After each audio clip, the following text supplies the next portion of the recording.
By big-name celebrities like Gwyneth Paltrow and Halle Berry, the keto diet is one of the most popular weight loss methods out there. I haven't tried it, but I hear it's good.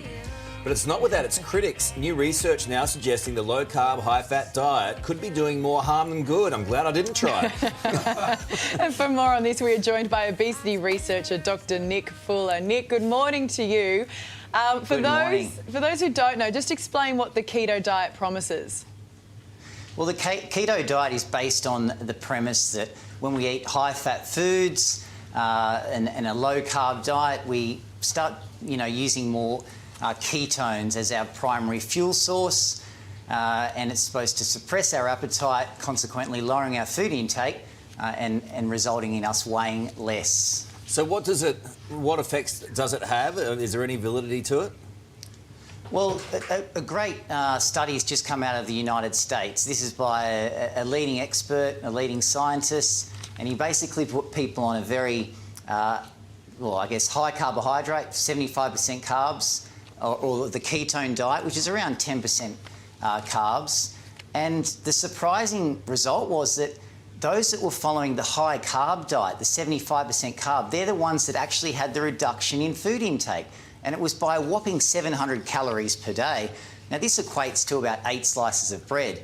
The other interesting finding was that it was a short-term study. Both groups lost a small amount of weight, but the ones following the ketone diet, well, they actually lost weight from muscle stores. Now, this is not good news for keto devotees. Right, so I mean, long-term, this is doing real damage, potentially.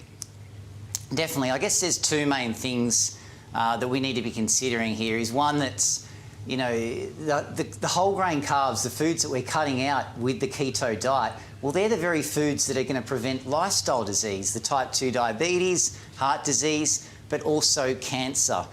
Secondly, whole grain carbohydrates actually provide plenty of fibre. They're very high in nutrition, vitamins and minerals. They fill us up for long periods of time. So they improve our gut health and they actually help with weight loss. It's the processed white refined carbs that we want to be cutting out. Okay, so ever since the Atkins revolution that started in the 1970s, we've demonised carbs.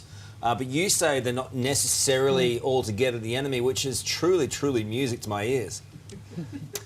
Well, carbs are the ones we should be including. I mean, what happens is we take carbs out and they actually bind a lot of water in the body. So you get that instant gratification, that we're always looking for with diets. The number on the scale goes down because the body water, the water content in your body is going down.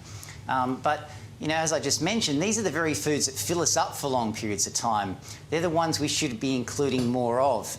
Often we sort of validate a diet based on that instant gratification that we're always looking for. And if the number goes down quickly, we believe it works long term, but that's not the case.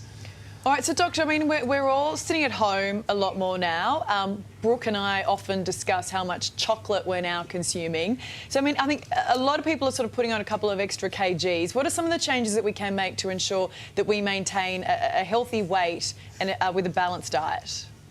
Yeah, this is a very good point you raise, Ali, because we will come out of this COVID period heavier if we're not careful. Firstly, we need to start blocking out all this noise from family, friends and colleagues. I don't care about, Pat down the road that has lost the 20 kilos on the keto diet. This is the short-term fix. Or Paul that's lost 30 on the latest intermittent fasting.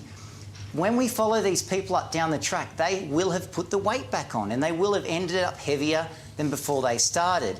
Secondly, we have to stop following this all or nothing approach. We can all cut out our favourite foods, like you just mentioned, the chocolate for the 4-8-12 online, weight loss program, or the new fad, the new diet. But we don't sustain it lifelong.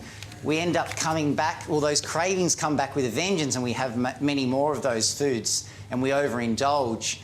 In terms of some practical tips, you should be taking accountability for your weight. You need to weigh yourself once per week, same time, same day.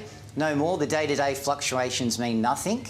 Secondly, including whole grain carbohydrates. Remember, these are the ones filling us up. They actually help on your weight loss journey. So include a source of whole grain carbohydrate that you can tolerate with every single meal.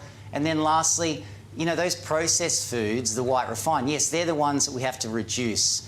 So find foods that are naturally high in sugar and fat, nuts, fruits, Those sorts of examples, avocado, they're the ones that also give us that high we're looking for, that feel-good response in the brain. Nick, I think you're absolutely full of it.